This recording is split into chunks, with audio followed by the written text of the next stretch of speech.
नमस्कार दोस्तों। स्त्री काल के YouTube चैनल पर आप सबका बहुत बहुत स्वागत है। मैं मनोरमा और रिवर्स टॉक में आज फिर हम समसामयिक मुद्दे पर बात करने जा रहे हैं। आज हम लोग बात करेंगे सावरकर पर जो राहुल गांधी के लिए फैसला आया, सुप्रीम कोर्ट ने जो कहा। हालांकि संबंध जो है वो उन्होंने खारिज कर दिया, लेकिन साथ में नसीहत भी दी कुछ। तो उसी पर बात करते हैं। इतिहास का सच, न्यायालय की नसीहत, कानून की रेखा में राहुल का साहस। सावरकर पर तो नसीहत दिया सुप्रीम कोर्ट ने, लेकिन इंदिरा गांधी और जवाहरलाल नेहरू उससे भी बढ़कर, जिस पर एक पूरी पॉलिटिकल नैरेटिव खड़ी की गई। और आज की सत्ता, आज जो जो पॉलिटिकल नैरेटिव हिंदुत्व का सत्ता में है, उसको जो है नेहरू की जो जिस पर जिस तरह से प्रहार चोट किया गया, उसने बहुत मदद पहुंचाई है। तो उस मदद से ही जो है वो बेचारे की आज सत्ता के शीर्ष पे है। लगातार पिछले 15 साल, मतलब 11 साल हो चुके हैं, तीसरे टर्म में है मोदी। और उसके पहले जब वाजपेयी के नेतृत्व में सरकार बनी थी, तब भी चोट हमेशा नेहरू पर बहुत ज्यादा रहा था, गांधी पर भी, लेकिन नेहरू पर ज्यादा रहा था। तो आज हम इसी पर बात करेंगे कि जो ये सुप्रीम कोर्ट का फैसला आया और उसके साथ साथ जो राहत भी मिली राहुल गांधी को। सुप्रीम कोर्ट गए थे, वो तमाम जो है उन पर एफआईआर दर्ज किया गया था सावरकर का अपमान किए जाने को लेकर के, जिस पर वो सुप्रीम कोर्ट गए थे। तो सुप्रीम कोर्ट ने उन सब संबंध को खारिज किया, लेकिन साथ में नसीहत दी कि सावरकर पर आप ऐसा ना बोले, इतिहास पढ़े। इतिहास पढ़ने की नसीहत जो है वो भी राहुल गांधी को दी गई।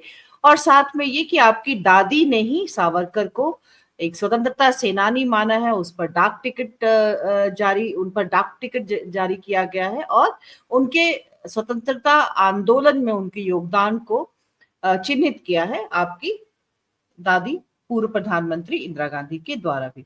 तो ये तमाम तरह की बातें भी इसके साथ में चली है, ये सब ठीक है। तो आज हम इसी पर बात करेंगे। सावरकर पे जो टिप्पणी आई है राहुल गांधी ने, अभिव्यक्ति की स्वतंत्रता, इसके तहत जो है सुप्रीम कोर्ट में ये मामला वो ले गए थे, जब सभी जगह, कई जगहों पे उन पर एफआईआर हुई थी सावरकर के अपमान को लेकर।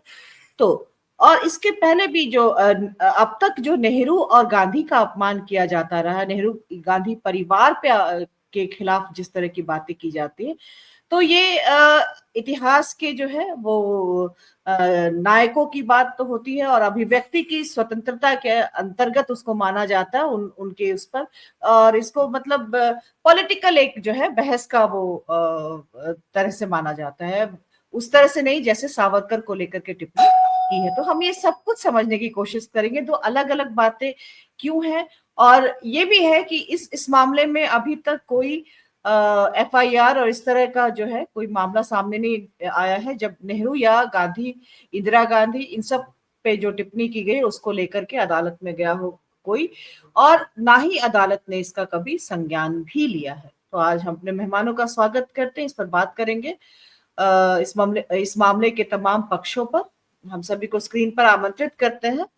हमारे साथ हेमंत कुमार जी जुड़ रहे हैं, श्रीकाल के नियमित हमारे मेहमानों में से हैं, और वरिष्ठ पत्रकार और संपादक, साथ में राजनीतिक विश्लेषक, टिप्पणीकार हमारे साथ संजीव श्रीवास्तव जी जुड़ रहे हैं, एडिटर 4PM मध्य प्रदेश के, वरिष्ठ पत्रकार, राजनीतिक विश्लेषक। हमारे साथ साकेब जुड़ रहे हैं, राजनीतिक टिप्पणीकार, विश्लेषक, साथ में पॉलिटिकल एक्टिविस्ट भी हैं वो।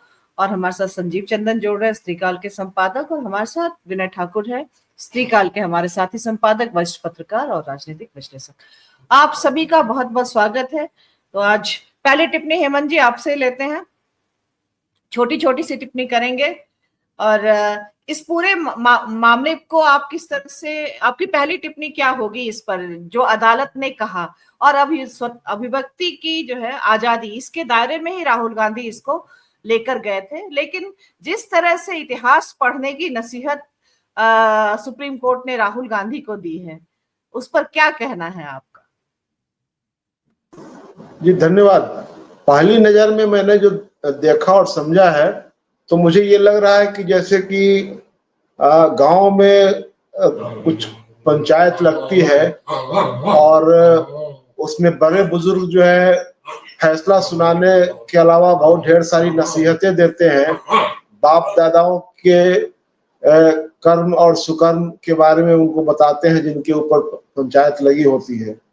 तो कुछ वैसा ही मुझे लग रहा है कि जो आज जो राहुल गांधी को जितनी नसीहतें दी गई, मेरे मेरे दादाजी कांग्रेसी थे और 2 बार विधायक भी रहे थे कांग्रेस के, लेकिन मैं कांग्रेस का घोर विरोधी रहा अपने पूरे छात्र जीवन में, चाहे वो यूनिवर्सिटी कैंपस में या उसके बाहर। तो हम लोगों ने तो कांग्रेस की ही दादागिरी देखी है, बाद में कांग्रेस का पराभव हुआ। तो लेकिन मेरे दादाजी कांग्रेसी थे, इससे मेरे विचारधारा को क्या लेना देना है? मेरी वैचारिकी मेरे दादाजी से अलग है। मेरे दादाजी कांग्रेस के समर्थक थे और कांग्रेस के विधायक थे, तो इससे मुझे कोई ये नहीं है कि मैं भी उसी रास्ते पर चलूं। तो यह उम्मीद की करना कि इंदिरा जी ने उनके ऊपर डाक टिकट जारी किया, उनकी स्वतंत्रता आंदोलन में उनकी प्रशंसा की, और दूसरी बात की यह कहना है कि महाराष्ट्र में उनकी पूजा होती है। इस देश में किसकी पूजा होती है, क्यों होती है, और वह पूजा किसी को पूजनीय बनाने के लिए जमीन कैसे तैयार की जाती है, यह समझने की चीज है। जैसे कि बाबा साहब आम्बेडकर को सिर्फ यह कह करके कि वह दलितों के नेता थे, बहुत दिनों तक उनको पृष्ठभूमि में डाले रखा गया। आज बाबा साहब को लेकर के तमाम तरह की जो राजनीतिक पार्टियां हैं, वो सब उनके साथ खड़ी दिखाई देती हैं। सबको लगता है कि नहीं, बाबा साहब को हम भी अपनाते हैं, हम भी मानते हैं। उसमें बहुत सारे लोग, बहुत सारी पार्टियां ऐसी भी है जो कि बाबा साहब की सिर्फ पूजा करने तक महदूद कर देना चाहती है, उनको मूर्तियों में रख कर छोड़ देना चाहती है। उनके विचारधारा से कोई लेना देना नहीं है उनको। तो पूजा, महाराष्ट्र में पूजा, उनकी पूजा होती है। ये कुछ मुझे ऐसा ही लग रहा है कि आप भावनाओं के आधार पर कुछ कह रहे हैं। आप कुछ कानून के दायरे में कुछ ठोस हकीकत सामने रख करके बातचीत करने के बदले में आप उनकी दादी जी का उदाहरण लेकर के सामने आते हैं। आप महाराष्ट्र में सावरकर साहब की पूजा होती है, ये चीज लेकर के आते हैं, और कुल मिलाकर के ये कहते हैं कि महात्मा गांधी जब पत्र लिखते थे तो उसमें योर ओबीडिएंट सर्वेंट की अंतिम लिखते थे, आपका आज्ञाकारी सेवक। तो ये कह करके मुझे बैकग्राउंड में कुछ शोर आ रहा है, किसके बैकग्राउंड में है ये? नहीं, वो मेरे ही बैकग्राउंड में है। मैं अभी अपनी बात यहीं पर खत्म कर रहा हूँ और आप आगे बढ़ाइए। जी ठीक है। संजीव जी आपके पास आ रहे, जैसे कि अभी बोल रहे थे हेमंत जी, उन सब पे उन्होंने मतलब उसकी तरफ ध्यान दिलाया जो ऑब्जर्वेशन में कहा, उसमें जो निर्देश में कहा है कि इतिहास पढ़ने की नसीहत दी है, फटकार लगाई है, और मतलब कि आप परिप्रेक्ष्य में बोले, हाँ पीछे जो है वो आप सब कुछ जो है वो आप परिप्रेक्ष्य में बोले। तो इस तरह की तमाम चीजें, क्या अदालतों को पता नहीं है कि पूरे शीर्ष से जो है पिछले 15 साल से जो है खास तौर पर झूठ के नैरेटिव पे सब कुछ बोला जा रहा है, आप चुनावी रैलियों से लेके तमाम जगहों में। हाँ एक है कि आधार उसका ये है कि इस एफआईआर हुआ था और उसके तहत मामला जो है वो अदालत में पहुंचा था, ये जरूर है, लेकिन इससे बहुत गंभीर गंभीर मसले हुए हैं तथ्यात्मक रूप से और इस तरह से जो भी है। लेकिन इन सब का किसी भी, एक तो दूसरी ये भी है कि हमारा विपक्ष जो है वो आपको क्या लग रहा है बहुत कमजोर है इन सब बहुत सारे मामलों पे, उन्हें जाना चाहिए था, या एक सहज लोकतांत्रिक चरित्र रहा था भारत का जिसमें आलोचना में मतलब हम लोग ईश्वर निंदा को लेकर के भी बहुत सहज रहे थे, लेकिन धीरे धीरे स्थितियां जो सावरकर पर आई है और महाराष्ट्र में उनको पूजा जाता है, आप ऐसी टिप्पणी नहीं कर सकते हैं। मतलब आप इसको किस तरह से जो है आप इसको समझ रहे हैं? बदले हुए क्या भारत के पूरे जो भारत का परिदृश्य है वो बदल चुका है? धन्यवाद मनोरमा जी, और हमारे पैनलिस्ट और आपके दर्शकों को भी नमस्कार करूंगा। बहुत बहुत धन्यवाद, आपने अवसर दिया और बहुत कुछ तो हेमंत जी ने कहा है। देखिए, अब जब हम स्वतंत्रता की आजादी, अभिव्यक्ति की आजादी है, तो है अब राहुल गांधी जी ने अपना वो एक वैचारिक लड़ाई लड़ रहे हैं, देश के सामने है, हमेशा बोलते हैं, खुलेआम बोलते हैं, और जो मुद्दे या बातें उठाई उन्होंने, ठीक है, यदि किसी को नहीं अच्छी लगी वो कोर्ट गया और कोर्ट ने अपना जो था वो किया है, उन्होंने जो जमानत देनी थी या उसको वो करना था किया, लेकिन जो टिप्पणी मौखिक टिप्पणी है निश्चित तौर पर वो इस तरह की टिप्पणी है, मुझे लगता है कि अब ठीक है वो माननीय कोर्ट है और मिलॉर्ड है, उनका अपना नजरिया है, लेकिन उनको नहीं, मैं उनके जो उन्होंने कहा या उन्होंने फैसला लिया उस पर नहीं, लेकिन जो ऐतिहासिक सच है, तथ्य हैं, कहां छुपे हुए हैं। आप चले जाइए नेपथ्य में, आप 1910 से शुरू कीजिए, 1910 से लेकर और आज तक जो बातें राहुल गांधी ने की, उसी विचार पर तो आगे भारतीय जनता पार्टी चल रही है, राष्ट्रीय स्वयंसेवक संघ चलता है। तो उन्होंने अपने जो विचार रखे, बात रखी, लेकिन दूसरी तरफ जो सावरकर को लेकर चीजें हैं, बातें हैं, ठीक है, पूजनीय है, वो महाराष्ट्र में पूजे जाते हैं, लेकिन 6 माफीनामे वो तो एक ऐतिहासिक सच है। वो जो जितनी जितनी चीजें, अगर आपको बहुत इसको ठीक से देखना है, राहुल गांधी पर तो कोर्ट ने कर दी एक मौखिक प्रतिक्रिया, एक टिप्पणी कर दी और एक कड़ा संदेश दे दिया। क्या आपने जो निशिकांत दुबे ने जो टिप्पणी की कोर्ट को लेकर, उसे लेकर साहस हो पाया कि सुमोटो, उन्होंने कहा है कि यदि अब आगे बोलिएगा तो सुमोटो हम करेंगे, क्या वहां ये कर पाए? बड़े विचारणीय प्रश्न है। और दूसरी चीज जो मैं कहने जा रहा था कि अटल बिहारी वाजपेयी सरकार में मंत्री रहे, जो ये माना जाता था कि ये आरएसएस विचारधारा के पत्रकार हैं, अरुण शौरी जी, हम सब जानते हैं, देश जानता है उनके बारे में। उनकी बहुत लेटेस्ट पुस्तक है, अभी हाल ही में इसी साल आरंभ में आई है, उसका नाम है the new icon Savarkar and the facts. इसे पढ़ लीजिए, क्या क्या लिखा है उन्होंने सावरकर के बारे में, प्रमाणित चीजें बहुत सारी उन्होंने बताई और बहुत कुछ नए तथ्य भी दिए हैं। वो क्या कुछ गांधी जी के बारे में कहा करते थे, ये लिखा है उसमें। जो अरुण शौरी जी ने लिखा है वो तो फिर इतना खतरनाक है कि फिर महाराष्ट्र में आग लग जाना चाहिए। और अरुण शौरी जी जो इस विचारधारा के शख्स हैं, वो अटल बिहारी वाजपेयी जी सरकार में रहे, उन्होंने कहा है कि ये सावरकर जी ने उन्हें लेकर ये कहा था कि वो एक जहरीले सांप है। अब सोचिए आपकी, यदि ये कहा जा रहा है या वो चलता फिरता प्लेग है, ये अरुण शौरी जी की पुस्तक में है। तो जब ये बात उन्होंने अंबेडकर को भी निशाना बना करके लिखा, वर्शिपिंग फॉल्स गॉड्स, लिखा, मैं वही कह रहा हूं। तो कुछ चीजें, जो कुछ ऐसी चीजें हैं जो सार्वभौमिक सत्य हैं, छुपा तो नहीं है।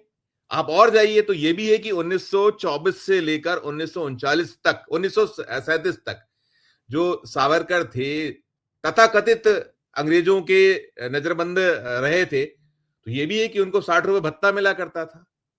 और माफीनामे तो बहुत सारे हैं जो हमारे दस्तावेजों में उपलब्ध हैं, कोई भी देख सकता है उनको, छुपा नहीं। और जो उनको लेकर फिल्म बनी उसमें भी कुछ चीजें निकली हैं, दिखी हैं चीजें अलग अलग उस पे। तो कुल मिलाकर ये जो, और फिर वो मनुस्मृति को संविधान बनाना चाहते थे, ये भी चीजें हैं। तो कुल मिलाकर जो आप, और आप दूसरी चीज कहती हैं, आप कह रही हैं कि विपक्ष, मैं नहीं मानता, राहुल गांधी तो अपना काम कर रहे हैं। अगर वो इस पर अभी कोई टिप्पणी करेंगे तो उन्होंने कहा देखिए कोर्ट का ये अवमानना कर रहे हैं, कोर्ट को नहीं मैंने ये कहा ना, मैंने ये कहा कि जो एक हमारे उसमें था, मतलब चीजों को लेकर, आलोचनाओं को लेकर समाज सहज था शायद, इसलिए लोगों ने बहुत खुलकर बोला।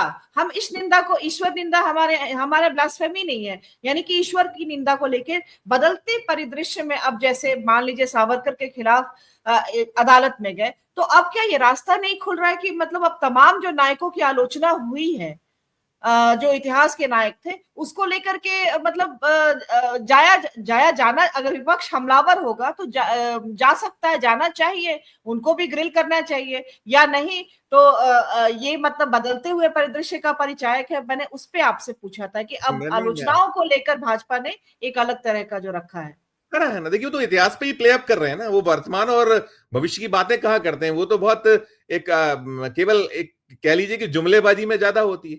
और जो ये विपक्ष आज की और आने वाले वक्त की ज्यादा बात करता है। तो ठीक है, किसी के राजनीति करने का तरीका अलग है, किसी का अलग है, लेकिन ये जो विषय है, मैं तो जो कोर्ट का वर्डिक्ट है उस पर जाता हूं। कि कोर्ट, आप जाइए ना कि जो पुणे की अदालत ने क्या कुछ कहा है, उन्होंने तो कहा है आइए इस पे सारी बातें की जाएं, लाइए प्रमाण। तो फिर दोनों में कंट्रोडिक्टरी है ना। मैं कहने का मेरा इसमें ये है, और उनके विचार या उनके वो छुपे कहाँ हैं। आप जो बातें कर रहे हैं, अगर आप गांधी से तुलना करते हैं तो गांधी और कहाँ, दोनों में कितना फर्क है। और आप 1960 का वो जो जीवनलाल कपूर जो है, उनका फैसला उठा के देखिए, जो वो गांधी की हत्या के बाद जो वो बैठा था, पूरे का पूरा एक जांच बैठी थी, उसके तथ्य देख लीजिए क्या तथ्य कहते हैं। तो कुल मिलाकर विवाद पैदा करना और फिर उसके बाद आपको विपक्ष को, आप इसमें पूरी की पूरी, मुझे जो अपना लगता है, मेरा व्यक्तिगत राय ये है कि राष्ट्रीय स्वयंसेवक संघ को जो निशाना बनाया जाता है, राहुल गांधी जो बहुत तथ्यात्मक तरीके से भी बोलते हैं, प्रमाणित चीजें भी बोलते हैं, तो शायद वो, आप उसको कैसे रोका जाए, इसकी एक शुरुआत है। और मुझे लगता है कि वो जो कुछ करना होगा, शायद उनको इस जो मौखिक टिप्पणी के मद्देनजर शायद किया जाएगा, होगा, ऐसा मेरा सोच है। मनोरमा जी, ठीक है। हम साकेब आपके पास आते हैं। राहुल गांधी ने तथ्यात्मक रूप से आपको लग रहा है कुछ गलत बोला है, जिसपे अदालत की जो टिप्पणी है वो इतिहास पढ़ने के लेकर और तमाम चीजें, क्या उन्होंने सच में ऐसा तथ्यात्मक कुछ गलत बोला जिसपे इस तरह की टिप्पणी है?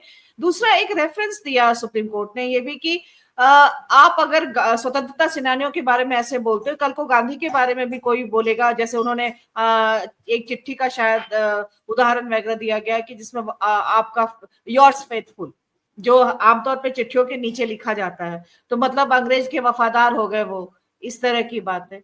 क्या ये सब एक बात, एक मतलब ये आपको लग रहा है तार्किक रूप से ये एक बात है? ये रेफरेंस भी जो है गांधी का ऐसा लिखना किसी चिट्ठी के अंत में, वो और सावरकर का जो रहा है अब तक का, जो उनका जेल जाने से, मतलब अंडमान के जेल से पहले के सावरकर, इसमें तमाम हम लोग किताबें और अब तक जो है वो देख चुके हैं, पढ़ चुके हैं, तथ्यात्मक रूप से बहुत गहरे में नहीं, लेकिन एक वो सतही तौर पर ठीक ठाक जानकारी है।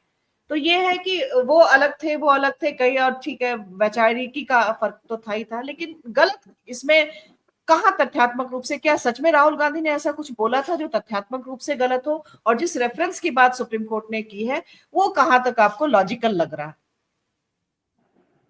देखिए मनोरमा, सावरकर को इंडोर्स करने का मतलब है महात्मा गांधी की लिगेसी को खारिज कर देना।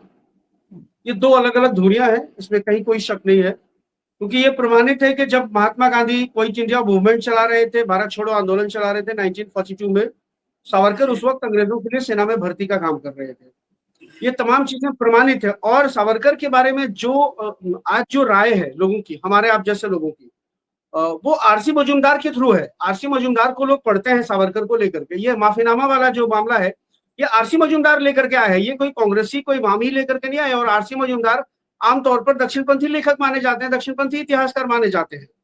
अभी संजीव सर कह रहे थे अरुण शौरी साहब की किताब के बारे में, अरुण शौरी भी उन्हीं के दक्षिणपंथी विचारधारा के मानने वाले हैं इसमें। और अरुण शौरी ने ही लिखा है कि उन्होंने महात्मा गांधी के बारे में क्या क्या टिप्पणियां की है, जहरीला नाग बताया है और चलता फिरता प्लेग तक बताया है महात्मा गांधी को, बहुत सारी तथ्यात्मक चीजें हैं। तो असल देखिए मसला क्या है कि सुप्रीम कोर्ट ने आज टिप्पणी की है। मैं बहुत अदब के साथ ये कह रहा हूं कि सुप्रीम कोर्ट ने टिप्पणियां बहुत सारी पहले भी की है, तो क्या राहुल गांधी अब खामोश हो जाएंगे या राहुल गांधी अब बोलना छोड़ देंगे? क्योंकि सुप्रीम कोर्ट ने कहा है कि वो सुओ मोटो लेगा अगर आगे उन्होंने कहा तो। बड़ा ये लगता है कि सुप्रीम कोर्ट नेहरू की चरित्रहीन पर चेतावनी दी है, चेतावनी की तरह से दी है। हाँ, चेतावनी दी है। बिल्कुल सही कहा संजीव सर ने कि अभी निशिकांत दुबे ने बाकायदा सीजीआई का नाम लेकर के उनको ब्लेम किया, तो सुप्रीम कोर्ट ने सुओ मोटो नहीं लिया।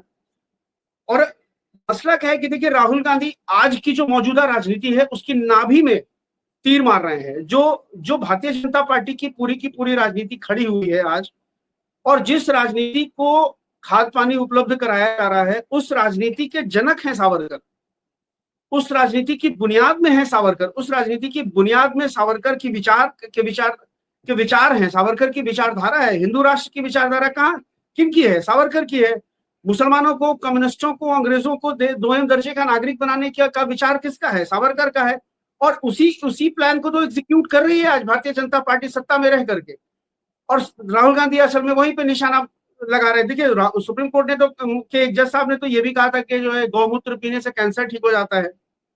तो क्या कैंसर की सप्लाई शुरू हो गई है? कैंसर हॉस्पिटल्स में गौमूत्र की सप्लाई शुरू हो गई है। जज साहब ने ही कहा था कि मोर के आंसू से मोरनी गर्भवती हो जाती है। तो ऐसा कोई प्रोसेस हमको क्या प्रैक्टिकली देखने को मिला है? समस्या क्या है मनोरमा की, देखिए सावरकर को इंडोर्स करने का मतलब है महात्मा गांधी, अंबेडकर, नेहरू की विरासत को खारिज कर देना। और अभी हम लोगों ने जो न्यायपालिका का रवैया देखा है, देखिए न्यायपालिका के साथ ये होता है कि जब हमारी मनमर्जी का डिसीजन आता है तो हम न्यायपालिका की बड़ाई करते हैं, जब हमारे मुताबिक नहीं होता है तो हम उसकी उसके बारे में टीका टिप्पणी करते हैं। लेकिन मसला ये है कि देखिए, न्यायपालिका ने आज जो कहा है, असल में न्यायपालिका से हमारी अपेक्षा निष्पक्षता की है, बायस्ड होने की नहीं है। आप न्यूट्रल रहिए, आप सही को सही, गलत को गलत कहिए। लेकिन आपका जो डबल स्टैंडर्ड दिखता है, व्यवहारिकता में दिखता है, तो वहां पर हमारे आप जैसे लोगों को मजबूर होना पड़ता है कि हम सवाल खड़े करें। बतौर भारतीय नागरिक हम सवाल खड़े करें। हम सवाल खड़े कर रहे हैं, हम कोर्ट की अवमानना नहीं कर रहे हैं, हम कोर्ट से ऊपर नहीं है, देश का अपेक्स कोर्ट सबसे ऊपर है हम। लेकिन बतौर नागरिक हमको सवाल पूछने का अधिकार है और हम उस दायरे में सवाल पूछ सकते हैं। नेहरू को लेकर के, सोनिया गांधी को लेकर के, महात्मा गांधी को लेकर के, महात्मा गांधी के बारे में ये चलाया जाता है, ये जो पूरा भगवा ब्रिगेड है वो चलाता है कि महात्मा गांधी अगर चाहते तो भगत सिंह की फांसी रुक सकती थी। तो मैंने ये सवाल प्रोफेसर चमन लाल से किया था, जिनके बारे में कहा जाता है कि अगर आपको भगत सिंह को समझना है तो आप प्रोफेसर चमन लाल को पढ़िए। अभी पिछले महीने चमन लाल सर को हमने यहाँ बुलाया था, उनका एक व्याख्यान था, हम लोग आयोजक थे उसके। हमने पूछा था कि सर ऐसी बातें आती हैं, तो उन्होंने कहा था कि देखिए, या तो उस समय गांधी, दो बातें हैं, या तो गांधी को लेकर के लोगों के मन में बहुत ज्यादा, मतलब गांधी उस वक्त इतने पावरफुल नहीं थे जब भगत सिंह को फांसी हुई थी, या तो फिर गांधी को आप बहुत अंडर एस्टिमेट कर रहे हैं। दो बातें हैं इसकी। तो इस तरह का झूठ तो ये भगवा ब्रिगेड फैलाता रहता है। नेहरू को लेकर के तो आलोचना, मतलब नेहरू को लेकर के तो इस तरह के, नेहरू का तो कैरेक्टर असैसिनेशन करता है, मतलब वो औरतों के साथ उनके संबंध थे और क्या क्या, मतलब वो एक फोटो उनकी वायरल होती है, उनकी राजनीति से वो सिगरेट जलाते हुए, उनकी राजनीति से इतर उनकी चारित्रिक उस पे जो है वो बहुत ज्यादा कंटेंट होता है। और राहुल गांधी का बयान या हम लोगों का जो विचार है सावरकर को लेकर के, सावरकर की वैचारिकी को लेकर के हमारा मतभेद है। हम सावरकर के चरित्र हनन को ये नहीं मानते हैं, मतलब हम नहीं चाहते कि उनका चरित्र हनन किया जाए और हम इसके पक्षधर भी नहीं है। लेकिन जो वैचारिकी है हम उस पर एक बौद्धिक विमर्श चाहते हैं और राहुल गांधी भी यही चाहते हैं। राहुल गांधी ने देखिए कहा था कि वो और उनके साथियों ने मुसलमानों को पीटा था। राहुल गांधी का एक स्टेटमेंट है, अगर आप इसको देखेंगी तो, मतलब हमारे इसी, मैं यहाँ पे बस जिक्र कर रहे साहब, हमारे इसी मंच पे एक बार हमने सावरकर के बारे में बात की थी, तो उनकी समलैंगिकता पर कोई जो है नकारात्मक टिप्पणी आई थी, तो हम लोगों ने इसी मंच पर ही इसको लेकर के हमने मतलब उसको खारिज किया था कि हम ऐसी किसी आलोचना को यहाँ पर स्वीकार नहीं करते जो उनके, तब हम जानते हैं कि इनके जो समर्थक है या इस वैचारिकी के लोग लगातार नेहरू का चरित्र हनन इस तरह से करते रहे या इंदिरा गांधी का। लेकिन फिर भी हम सावरकर के उसमें भी साथ में हमने इस पर आवाज उठाई, यहाँ पर भी, स्त्री काल पर भी। देखिए मनोरमा, मैं अगर शराबी हूँ, मैं समलैंगिक हूँ, मैं जो भी हूँ, मेरा व्यक्तिगत जीवन जो है, अगर उससे समाज पर कोई प्रभाव नहीं पड़ रहा है तो मेरा व्यक्तिगत जीवन है। लेकिन मेरी वैचारिकी अगर ऐसी है कि उससे समाज का एक बड़ा तबका प्रभावित हो रहा है तो उस पर बात होनी चाहिए। एक बार ये सवाल कन्हैया से पूछा गया था कि आप जो है मोदी जी की पत्नी को लेकर के टिप्पणी क्यों करते हैं, तो कन्हैया ने भी यही कहा था कि देखिए, जब व्यक्ति सार्वजनिक जीवन में किसी चीज को कैश करना चाहता है तो फिर उस पर सार्वजनिक तौर पर विमर्श भी शुरू हो जाता है। जैसे नोटबंदी के समय उन्होंने अपनी माँ को लाइन में लगा दिया था, एटीएम की लाइन में लगा दिया था। तो जब आप सार्वजनिक तौर पर किसी चीज का इस्तेमाल अपनी राजनीति के लिए करेंगे तो फिर उस पर सार्वजनिक रूप से सवाल जवाब भी उठने शुरू हो जाएंगे। माँ सबकी माँ होती है, माँ व्यक्तिगत है, माँ को अपने घर में रखिए, माँ की श्रद्धा, माँ के साथ सबकी श्रद्धा होती है। आप कोई अलबेले किसी दूसरे ग्रह से आए हुए प्राणी नहीं है कि आपको अपनी माँ से श्रद्धा है और बाकी लोगों को अपनी माँ से श्रद्धा नहीं है। तो ये तमाम चीजें, मैं अपनी माँ के लिए दिल्ली छोड़ करके आके यहाँ बैठ गया हूँ और फिर मैं लौट के दिल्ली नहीं गया। माँ आज नहीं है मेरी, लेकिन मैं माँ की वजह से लौट आया। तो मैं उसकी मार्केटिंग नहीं करता हूँ मैं। लेकिन जिस दिन मैं मार्केटिंग करूंगा उस दिन संजीव सर भी बोलेंगे, हेमंत भाई भी बोलेंगे, विनय सर भी बोलेंगे और आप भी बोलेंगी। तो ये बिल्कुल राहुल गांधी ने जो चीजें कही हैं वो तथ्यात्मक रूप से सही नहीं होती तो मुझे नहीं लगता कि राहुल गांधी कभी भी इस तरह की कोई बकवास या मतलब जो फेक कोई मतलब तथ्यहीन कोई बात राहुल गांधी करते हैं, इतिहास को लेकर के भी या वर्तमान को लेकर के भी। ये तथ्यहीन बातें करना, ये निराधार आरोप लगाना, ये सावरकर की वैचारिक शिष्यों का काम है कि कोई व्यक्ति कह देता है कि जब आप वो सरकार में आ जाएंगे तो आपकी भैंस खोल करके ले जाएंगे। कोई व्यक्ति चुनाव जीतने के लिए कह देता है कि मनमोहन सिंह के घर में मीटिंग हुई थी मियां अहमद पटेल को मुख्यमंत्री बनाने के लिए। ये तथ्यहीन बातें करना सावरकर जी के वैचारिक शिष्यों का काम है, राहुल गांधी का काम नहीं है। अब तक तो हम लोगों ने नहीं पाया है कि राहुल गांधी ने कोई ऐसी बात की हो जिसका कोई आधार नहीं है, जिसका कोई तथ्य नहीं है। आरोप प्रत्यारोप भी, राजनीतिक आरोप प्रत्यारोप भी वो करते हैं तो मजबूत ग्राउंड के साथ करते हैं। जी ठीक है, विनय, आपके पास आते हैं। तो अभी लगातार जो है अदालतों के द्वारा जो खासतौर पर सुप्रीम कोर्ट का फैसला बहुत सारा है जो जनपक्षधर है और इस लोकतंत्र को मजबूत करने वाला एक हस्तक्षेप की तरह। लेकिन यहाँ अभिव्यक्ति की स्वतंत्रता के सवाल पर ही राहुल गांधी ने इसको किया था। और जो अदालत का ऑब्जर्वेशन है, अगर वो फैक्ट से जुड़ी हुई तमाम बातें हैं, फिर अदालत का इस तरह से कहना, तो आपको नहीं लग रहा है कि ये तो अभिव्यक्ति के आप वो बात पब्लिक डोमेन में है, किताबों में है, टेक्स्ट में, तो क्या लोग ऐसे बहस नहीं करेंगे, ऐसे टिप्पणी नहीं करेंगे, आलोचना नहीं करेंगे जिस तरह से आलोचना को लेकर के सुप्रीम कोर्ट की ये टिप्पणी है? क्या संविधान के मूल भावना के अभिव्यक्ति का जो अधिकार होता है उसके खिलाफ आपको नहीं लग रहा है सुप्रीम कोर्ट का ये फैसला, जो मतलब राहुल गांधी के इस मामले पर सुनवाई करते हुए उन्होंने कहा है? धन्यवाद मनोरमा। देखिए, दो बातें हैं। एक तो सबसे पहले मैं बहुत ज्यादा तथ्यों को लेकर के भी नहीं बात करूंगा। वो सब जानते हैं कि सावरकर के बारे में क्या ऐतिहासिक तथ्य है और बाकी लोगों के बारे में क्या तथ्य है। देखिए, जो डिफेमेशन में एक जो बात जो जिससे हम लोगों को मदद मुझे लगता है कि चीजें साफ होती है, उसमें यह है कि अगर कोई पत्रकार या कोई व्यक्ति तथ्यात्मक रूप से गलत भी होता है तो उसका टेस्ट जो होता है, जो उसकी जांच की कि उसके ऊपर मुकदमा चलाया जाए या नहीं चलाया जाए, वो है पब्लिक गुड, कि क्या वो बात जो है लोक कल्याण में या लोक हित में कही गई है। तो यहाँ निश्चित तौर पर आप अगर मान लीजिए कि आपको कुछ गुरेज भी है, तो आप क्या वो लोकहित, राहुल गांधी क्या लोकहित के विरुद्ध जा रहे हैं? जो सुप्रीम कोर्ट कहना चाह रहे हैं कि आप जो स्वतंत्रता सेनानियों का अपमान कर रहे हैं, क्या सही में राहुल गांधी स्वतंत्रता सेनानियों का अपमान कर रहे हैं, या फिर वो एक ऐसी राजनीति की जड़ों को फैलने से रोकने की कोशिश कर रहे हैं जो देश के लिए नुकसानदेह है? यहाँ चाहे संविधान हो, चाहे वो कानून हो, चाहे वो देश हो, वो कोई स्थिर चीज नहीं होती, वो समय के साथ उसका विकास होता है। सावरकर की जिस हिस्से की लोगों में सम्मान है वो 1910 से पहले का जो उनका जीवन है, जो उनका क्रांतिकारी जीवन, और जिस चीज को लेकर के नाराजगी है, जिसकी आलोचना है, वो 1910 के बाद की चीजें। कुछ चीजें जो ग्रे एरिया में जाती है वो ये है कि कई बार जो है उस समय उस दौर के नेता जो है वो औपनिवेशिक कानूनों को छकाने के लिए कई तरह की चीजें करते हैं। पर यहाँ जो बेनिफिट, जिस तरह से ये जो संस्थान है वो सावरकर का इस्तेमाल करना चाह रहा है, और जिस ढंग से उन्होंने जो गांधी नेहरू की जो बुनियाद है उसको हिलाने की कोशिश की है, सावरकर का सहारा लेकर के सावरकर को जितना महान बनाने, वो चिंताजनक बात है। एक और बात जो मैं कहना चाहता हूँ इस पूरे इसमें, वो ये है कि सुप्रीम कोर्ट के ऊपर जो जिम्मेदारी है लोकतंत्र को बचाने की और लोगों के विश्वास को बचाने की, कहीं ना कहीं सुप्रीम कोर्ट जो है वो लगता है कि जैसे कि एक पक्षधर हो रही है, और वो जैसे सत्ताधारी पार्टी चाहती है कि राहुल गांधी को बिल्कुल ये साबित किया जाए कि वो उनको कोई इतिहास बोध नहीं है, उनको अपने जो उनके बयान है उनके राजनीतिक नेता नहीं पता है। तो ये एक बहुत खतरनाक बात है। और दूसरी बात, ये बात हम लोग कई बार कहते रहे कि जो राहुल गांधी जो है वो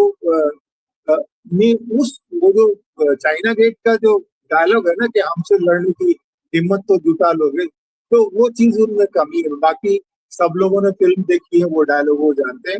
अगर उनको राजनीति करनी है तो उनको राजनीति सीखनी होगी, और उनको वो बताना होगा कि आप अगर फास्ट बॉलिंग करेंगे तो हम उसके पेस का इस्तेमाल जो है वो बाउंड्री पार बॉल को भेजने के लिए कर सकते हैं।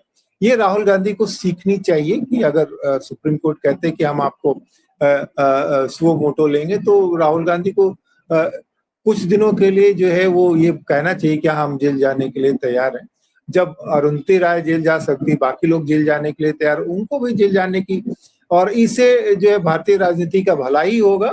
और वो जो एक जो तैयारी है बिल्कुल ध्वस्त करने की विपक्ष की, वो कहीं ना कहीं खंडित हो। मनोज जी जी हाँ संजीव जी, अब आपकी टिप्पणी। आपने बाकी सभी लोगों को सुना, आपको क्या एक ये भी कहा जा रहा है कि राहुल गांधी अनावश्यक टिप्पणी करते हैं कभी कभी, उससे उनको बचना चाहिए। तो आपको क्या, संजीव जी आप सुन रहे हैं ना? संजीव जी आप सुन रहे हैं? हाँ जी जी, सॉरी, एक गेस्ट। हाँ, क्या सवाल हाँ, था? सॉरी, आपके लिए सवाल था। तो मैंने कहा कि बहुत सारे लोग जो हैं इस मसले पे, सभी को आपने सुना, तो बहुत बार ये भी, मतलब एक तबके का ये भी कहना है कि राहुल गांधी अनावश्यक टिप्पणी भी कर देते हैं, ऐसी टिप्पणियों से उन्हें बचना चाहिए, या ये अनावश्यक है। आपको लगता है कि इस तरह का हस्तक्षेप जो उन्होंने, क्योंकि खड़ा भी तो इन्हीं के द्वारा किया जा रहा है ना, बार बार जो है सावरकर को हीरो, गोडसे को हीरो बनाना, वो भी गांधी नेहरू के बरक्स में, तो क्या बोला नहीं जाएगा? ये आपको कहां तक ये तर्क संगत लग रहा है कि राहुल गांधी ने अनावश्यक टिप्पणी की है और बचना चाहिए था ऐसे सारे जो है मामलों में? और अदालत ने भी कमोबेश यही उनको सजेस्ट किया। उन्होंने मोदी के लिए नहीं कहा कि अभी इस देश के लोगों को इतिहास पढ़ने की जरूरत है, ऐसा भी कह देते तो चल जाता।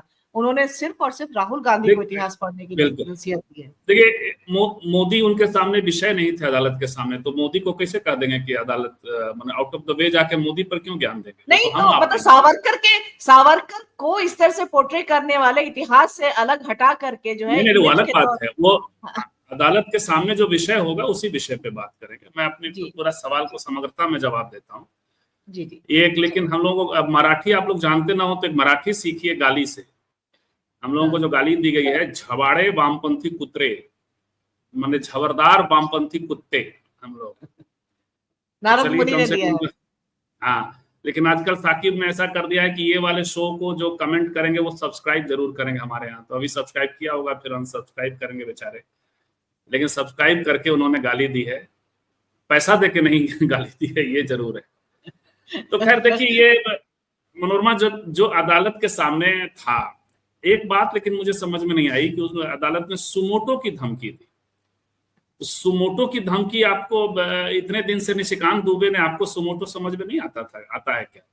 हाँ, बिल्कुल। निशिकांत दुबे, वो आपने जो मोदी वाली बात कही वो नहीं मायने रखता है, हाँ, इसलिए कि मोदी विषय नहीं थे, लेकिन ये विषय तो है। प्रतीकात्मक शब्द कहा कि इस पूरे दौर में जो एक पूरी राजनीतिक वैचारिकी है, उसको इतिहास पढ़ने की नसीहत नहीं दी उन्होंने। अब मेरा ओपिनियन इसमें, राहुल के प्रसंग में मिक्से सावरकर को लेके जो विनय जी कह के गए, वो सारी चीजें सामने है। अब जब अंग्रेजों के साथ होने को लेकर के माफीनामे की बात अलग है। अरुण सॉरी हमारे आदर्श नहीं है, संजीव सर माफ करिएगा, और अरुण सर ने बहुत वाहियात किताब लिखी थी, वर्शिपिंग फॉल्स गॉड। ये जरूर है कि वो उधर से छोड़ के आए तो हमारे वाले, अपने वाले, इधर वाले भी जो है वो सब आदर देने लगते हैं, अचानक से हमारे यशवंत सिन्हा हीरो हो जाते हैं। तो ये सब चलता रहता है, ये पॉलिटिकल लोगों का काम है जो वो सब करते रहे। लेकिन हम लोग जहां से पोजीशन लेंगे, बाबा साहब को भी किसी ने लिखा भी है, बाबा साहब को भी यही गालियां, महात्मा फुले को भी यही गालियां दी जाती हैं अंग्रेजों के साथ होने का। तो इस आधार पे भी हम सावरकर को जज नहीं कर सकते। सावरकर को जज करेंगे, और वो चिट्ठी विट्ठी माफी वाफी का जो प्रसंग है वो कोर्ट ने अपने वो पॉपुलर टेक्स्ट से किया है। सावरकर ने क्या माफी मांगी और महात्मा गांधी किस तरह से लिखते थे, उस समय पिटीशन ही ऐसे किया जाता था विक्टोरिया और उसको लेकर के, वो दोनों में फर्क है। यहाँ पे सुप्रीम कोर्ट को भी इतिहास पढ़ना चाहिए। वो ऐसा नहीं है कि सुप्रीम कोर्ट के, यही बात है कि ये टिप्पणी महत्वपूर्ण है कि सुप्रीम कोर्ट को इतिहास पढ़ना चाहिए। सुप्रीम कोर्ट को इस तरह का व्यवहार नहीं करना चाहिए। तो ये अब रही बात कि सावरकर को लेकर के राहुल गांधी क्या बात करें, तो ये सुविधा मैं हमेशा कहता हूं कि ये सुविधा मनोरमा को है, फरे साहब को है, सकेत को है, मन जी को है, संजीव जी को है, किताबें लिखें, बात करें, हम सब कर सकते हैं। हमको एक कुछ काम पॉलिटिकल पार्टियों के अलग अलग स्ट्रक्चर का होता है। हर बात यदि कोई बोलेगा तो वो दिक्कत होगी। सेंट्रल लीडरशिप यदि बोलेगा, जो कि चेहरा है सामने, हमें यह लगता है कि राहुल गांधी को, और इसलिए शरद पवार ने भी उनको टोका था चुनाव के दौरान टोका था, पूरे चुनाव के दौरान उन्होंने परहेज भी किया बाय द वे महाराष्ट्र के चुनाव के दौरान। तो इन नेताओं को, और है क्या कांग्रेस की दिक्कत क्या है कि सारा फोकस राहुल गांधी पे, तो दूसरा कोई करे क्या।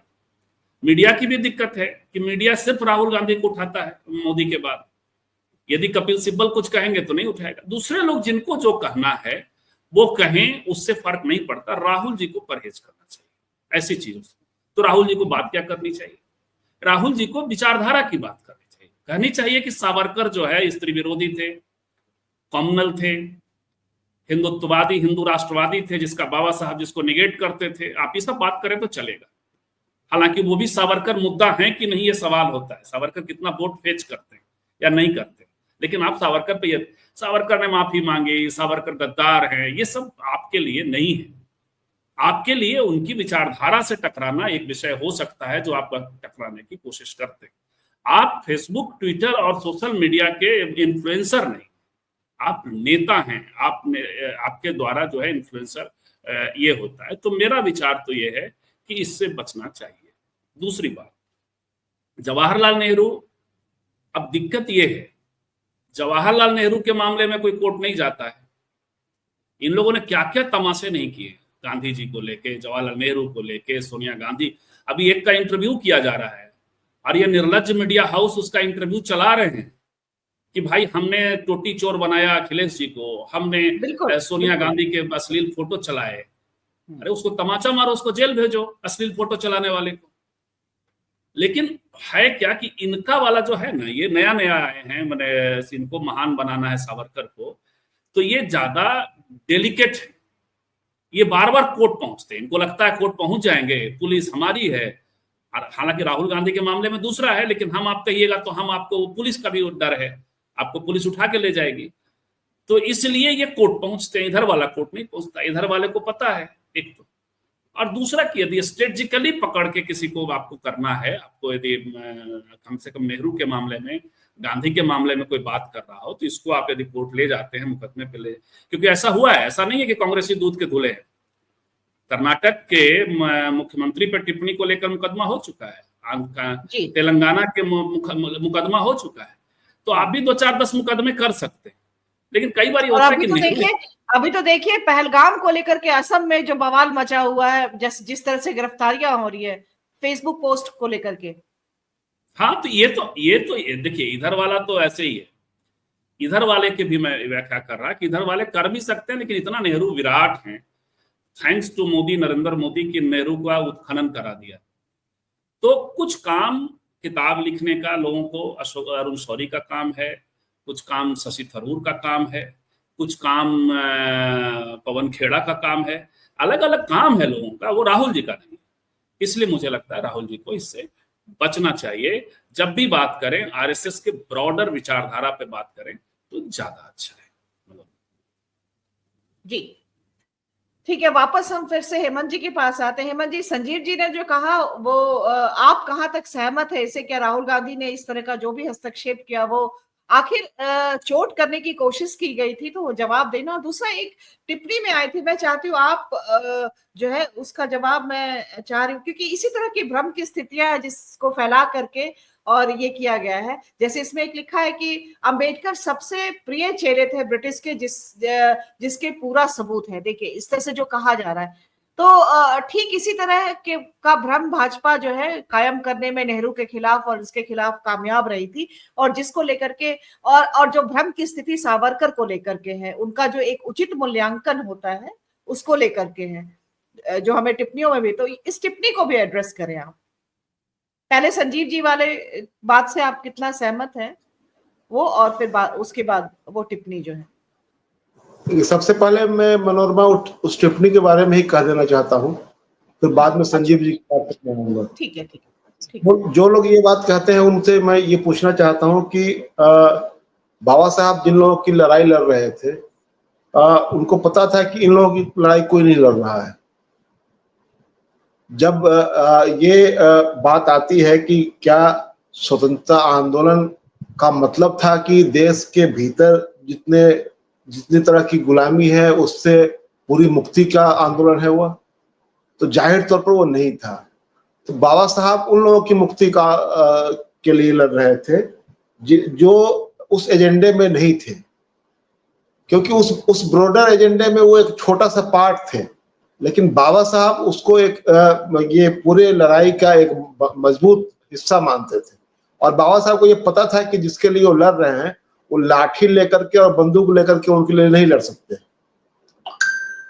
उनको जो गिवन सिचुएशन था उसी में उनको लड़ना था, जो कानूनी पेचीदगियां थी उसके जरिए। और यह तो एक कमाल की बात है कि एक शख्स ने सिर्फ आवेदनों के जरिए और अपनी बात अलग अलग प्लेटफॉर्म पर रख करके एक बड़ी लड़ाई जीती, जिस लड़ाई को जीतने के बारे में कोई सोच ही नहीं सकता था।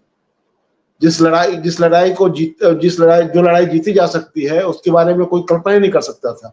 और बहुत सारे लोग उसको लड़ ही नहीं रहे थे। उनको लगता ही नहीं था कि ये एजेंडा है कि दलितों की मुक्ति का जो सवाल है वो सवाल राष्ट्रीय मुक्ति आंदोलन का में वो कहाँ था। वो तो उसी तरह था जैसे कि लोगों को लग रहा था कि चलिए देश आजाद हो जाएगा तो बाकी चीजें देख ली जाएगी बाद में। लेकिन बाबा साहब को यह संदेह था कि ये जो और ये संदेह शहीद आजम भगत सिंह को भी था, सिर्फ बाबा साहब को नहीं था। तो इसलिए बाबा शहीद आजम भगत सिंह जब कहते थे कि काले गोरे अंग्रेज चले जाएंगे और काले अंग्रेजों का राज हो जाएगा, तो वो निश्चित रूप से वो देख रहे थे कि देश के भीतर जो गुलामी लोगों को गुलाम बनाने वाली जो ताकतें हैं, एक गुलामी अंग्रेजों की गुलामी थी और दूसरी गुलामी सामाजिक गुलामी थी। और उसके एजेंट अलग अलग तरह के लोग थे, जो जातिवादी थे, वर्चस्ववादी थे, जो सामंत थे, जागीरदार थे, इस तरह के लोग थे। तो बाबा साहब की लड़ाई को बहुत लोग कहते हैं कि बाबा साहब तो जेल गए नहीं, लाठी नहीं खाई, कोई उनकी तो उन्होंने कोई कष्ट नहीं उठाया। तो ये आप समझ लीजिए कि बाबा साहब ने जो कष्ट उठाया, जो कुछ किया, उसको आप देखने का नजरिया है। तो खैर, तो मुझे लगता है कि शायद उस टिप्पणी का ये जवाब मैं दे सका हूँगा। और हो सकता है जिन्होंने टिप्पणी की उनका थोड़ा भ्रम जो है वो दूर हुआ हो, और इसमें और वो चाहे तो पढ़ सकते हैं, अपना जो है तथ्यात्मक जानकारी हासिल करना चाहिए। ठीक है, बिल्कुल। हाँ हेमंत जी। और संजीव जी जो बात कह रहे हैं, मैं थोड़ा उसको, जो मेरी पहली टिप्पणी थी, तो मैं उसको विस्तार देना चाहता हूँ कि देखिए अभी जो पूरे खास करके जो मोदी जी के आने के बाद, यानी कि 2014 के बाद जिस तरह से पूरी स्थिति जो बनी देश भर में, उसमें ये साफ साफ ये दिखाई दिया कि इनको अब अपने आप को इस देश में रिइंस्टेट करना है, यानी कि स्थापित करना है अपने आप को कि हम ही हैं, बाकी जो है वो कुछ नहीं है। तो जो जैसे कुछ चीजें मजाक में भी चली, लेकिन आप समझ लीजिए कि मजाक भी वो कुछ न कुछ तथ्यात्मक होता है, उसकी कुछ जमीन होती है। अब जैसे कि कोई अगर यह कह रहा था कि असली आजादी तो 2014 में मिली, तो 47 को भूल जाइए आप। तो ये जो लोग कह रहे थे कि असली आजादी 2014 में मिली, तो 47 को भुला दीजिए। तो ये अपने आप में इसका बहुत मीम बना, बहुत मजाक उड़ाया गया। लेकिन ये मीम और मजाक से ऊपर की बात है कि लोगों की स्मृति से 1947 को हटा देना है।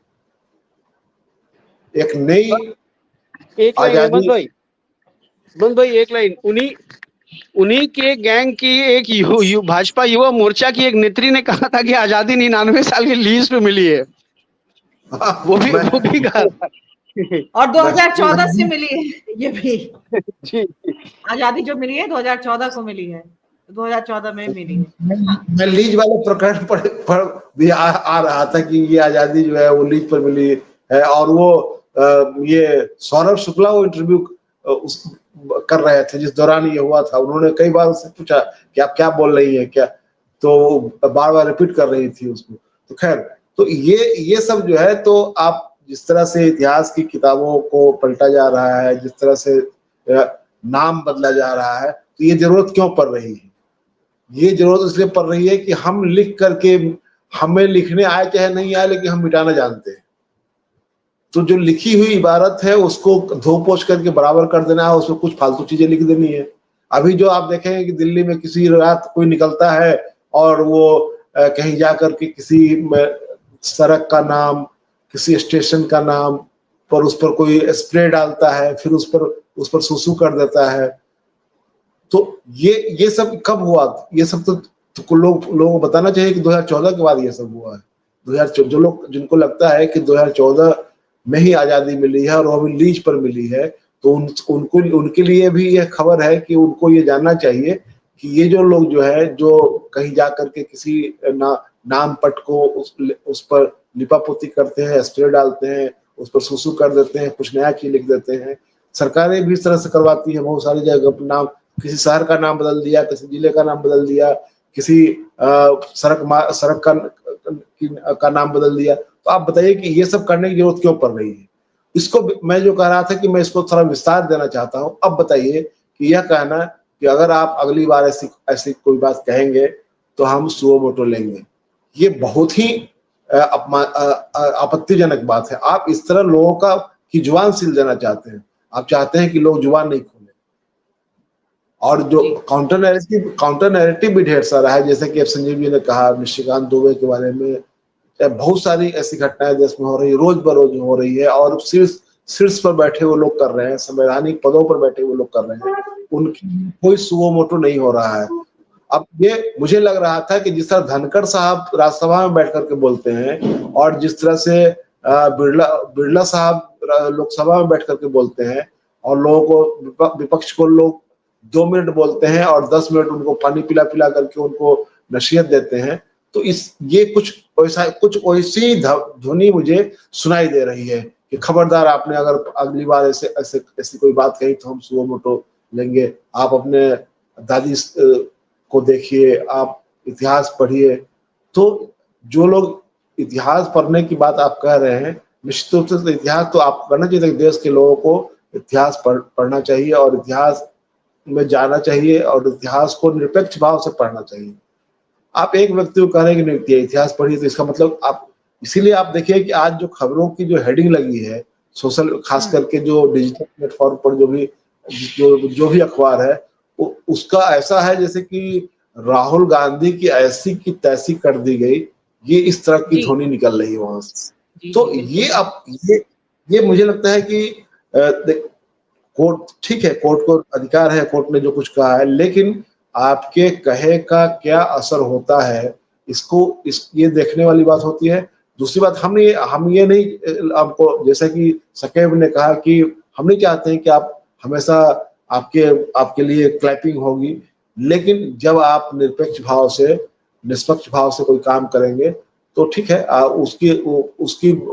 उसका भी एग्जामिनेशन होता है, उसकी भी परीक्षा होती है, देखा जाता है कि हाँ आप निष्पक्ष होकर कितना बात कर रहे हैं। लेकिन ये पूरी बातचीत जो है, मुझे लगता है कि ऐसा लग रहा है कि आप कहीं ना कहीं से जो पूरा जो एक नैरेटिव, जो नया नैरेटिव जो देश में चल रहा है कि आजादी की लड़ाई में जब ये कहा जाता है कि इनका कोई योगदान नहीं है, यह कहा जाता है कि इन्होंने देश को सांप्रदायिक आधार पर बांटने की कोशिश की, यह कहा जाता है कि इन्होंने नफरत की सियासत को आगे बढ़ाया, तो आप उस वक्त अगर इस तरह की बात कहेंगे कि उनकी तो पूजा होती है, अरे भैया, तो पूजा, मैं कह रहा हूं कि पूजा इस देश में किसकी होती है? पूजा तो इस देश में भगवान की भी होती है, उनकी आलोचना भी होती है, घनघोर आलोचना होती है उनको मातृहंता कहा जाता है, लेकिन उनकी पूजा भी होती है। तो लेकिन इससे आलोचना का अधिकार तो खत्म नहीं हो जाता है। अब आप बताइए कि सावरकर को लेकर के जो ये बात आती है, उन्होंने 6 माफीनामे लिखे, इसको इतिहास से कैसे आप मिटा देंगे? अब कोई आदमी अगर किसी को उनके नाम पर डाक टिकट जारी करता है, आजादी के आंदोलन में उनके योगदान की चर्चा करता है, आप बताइए कि बाबा साहब को लेकर के जो उनका जो योगदान है, वो तो कोई भी आदमी मानेगा कि वह एक ऐसा लोकतांत्रिक और आधुनिक भारत बनाना चाहते थे जिसमें तमाम तरह की विषमताएं खत्म होंगी, तमाम तरह की समानता आएगी, और लोगों का जीवन जो है वो बहुत खुशहाल होगा। तो ये कल्पना उन्होंने सिर्फ दलितों के लिए नहीं की थी, यह कल्पना तो पूरे देश के लिए थी। इस देश में यह देश एक ऐसा लोकतांत्रिक मुल्क बनेगा जिसमें कि सबको समान रूप से रहने, खाने, जीने का अधिकार मिलेगा। तो उसमें स्त्रियां भी थी, उसमें मजदूर भी थे, उसमें दलित भी थे, उसमें मेहनत कश लोग भी थे। उन्होंने उन्होंने आपके देश की अर्थव्यवस्था के लिए एक सेंट्रल बैंक की कल्पना की थी, रिजर्व बैंक ऑफ इंडिया, तो उनका मानस पुत्र है एक तरह से। वो जो रिजर्व बैंक ऑफ इंडिया आज की तारीख में देश में है, वो माना जाता है कि वो उनकी सोच की जो उपज थी, जिसको बाद में अमली जमा पहनाया गया। तो जो क्राइसिस ऑफ रुपीज जो है, उन्होंने उस समय कौन लिख रहा था ये? तो क्या दलितों के लिए लिख रहे थे वो? तो एक व्यक्ति के पूरे इसके योगदान को आपने महदूद कर दिया कि दलितों के नेता। सबसे ज्यादा अगर किसी की मूर्ति तोड़ी जाती है तो उनकी मूर्ति तोड़ी जाती है, आज भी तोड़ी जा रही है, रोज तोड़ी जा रही है। क्या वजह है कि तो आप एक तरफ कहेंगे कि तब तो आप जायज ठहरा देंगे, अरे इस आदमी की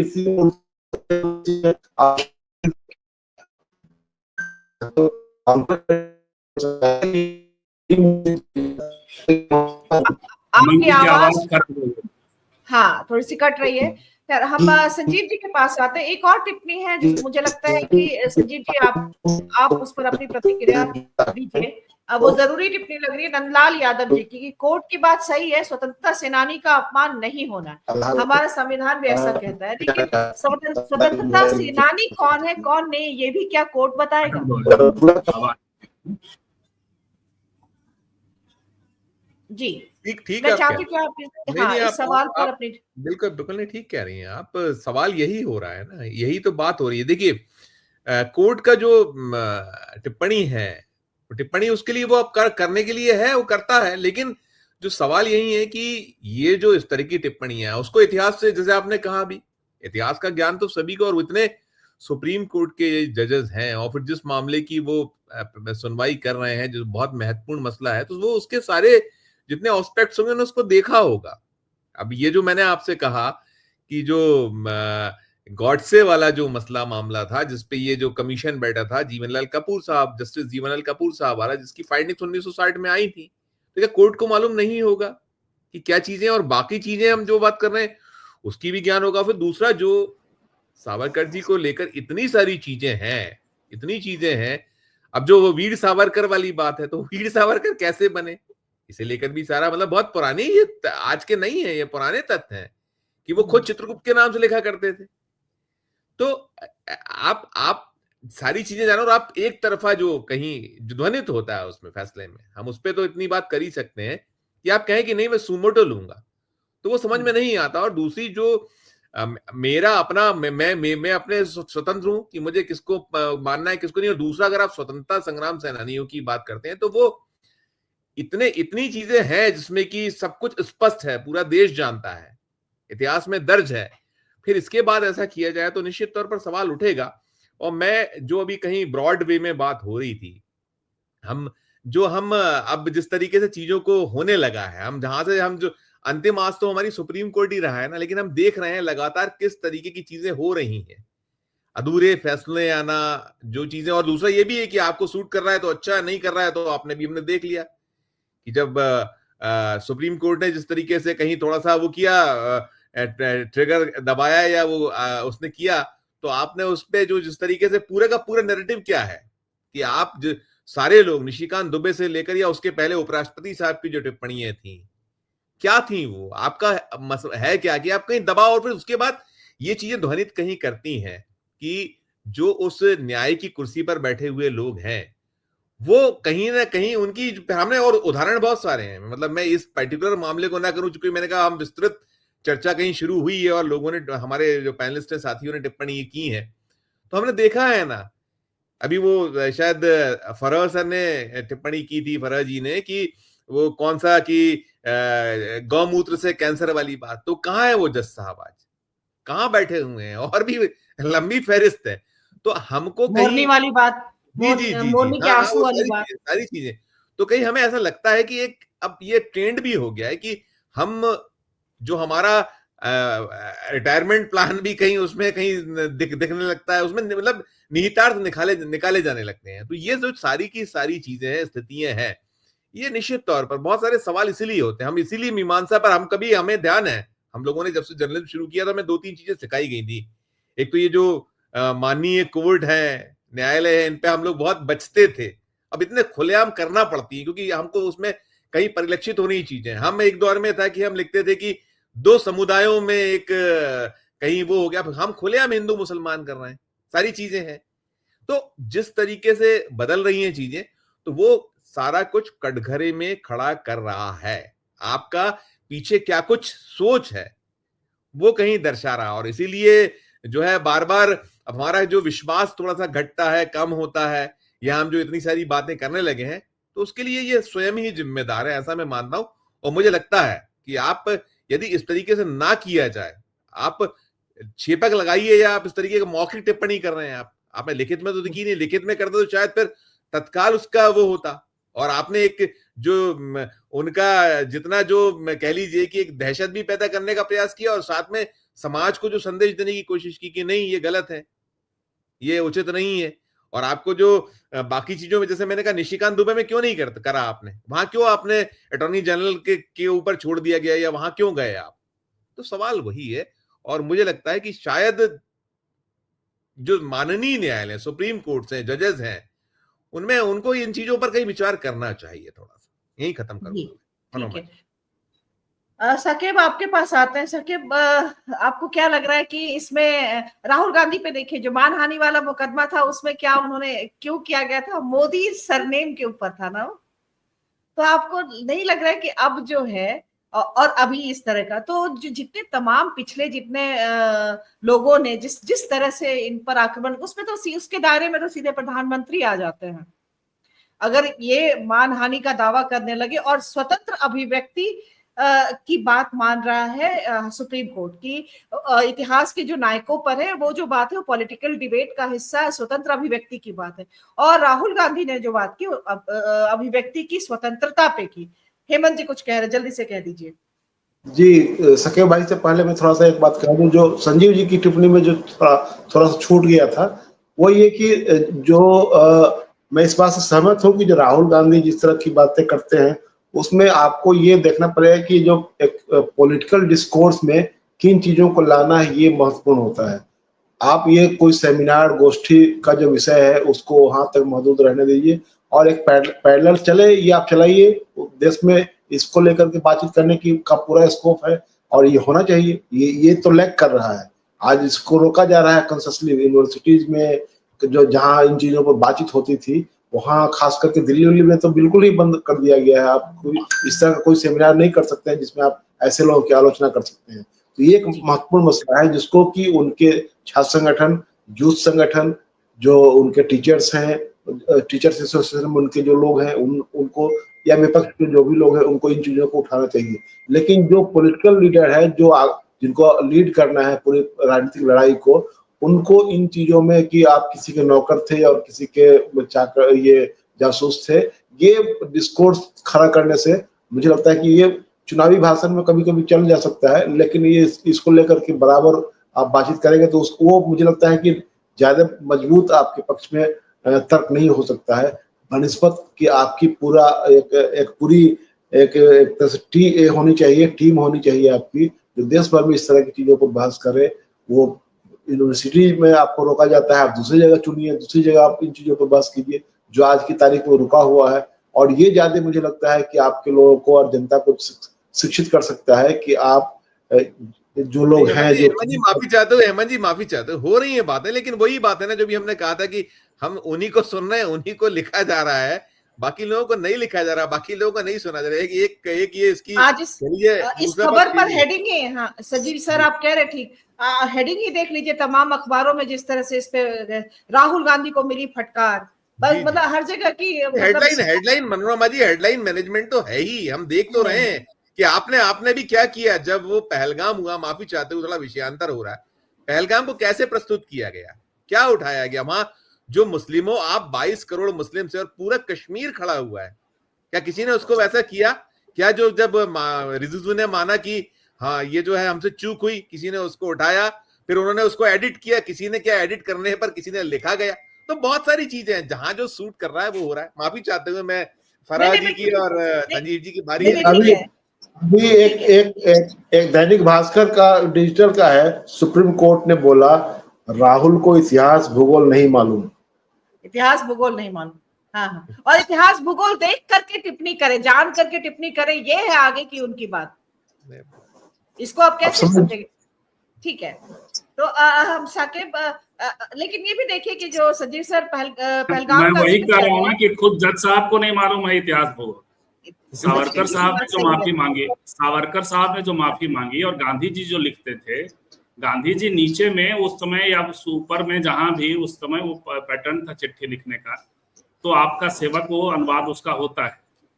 लेकिन उन्होंने ऐसा नहीं कहा था कि हम इस घटना के लिए आप माफी मांगते हैं बिल्कुल, और आगे बिल्कुल। फिर कभी ऐसा नहीं करेंगे। इस तरह से कोई पर्टिकुलर चिट्ठी नहीं लिखी है गांधी जी ने। संजीव सर जो उन्होंने इंदिरा जी को उद्धृत किया, इंदिरा जी को भी उठा के देख लीजिए ना, वो किस संदर्भ में क्यों गई थी। और हम देखते हैं, आज भी हम देखते हैं, हम आज की तारीख में प्रधानमंत्री, अभी वो जो मसला हुआ था हमने नागपुर में देखा था कि कितनी त्रुटियां थी, साइन करके चले आए थे वो, तो उन्होंने नहीं पढ़ा था, वक्त नहीं था उनके पास।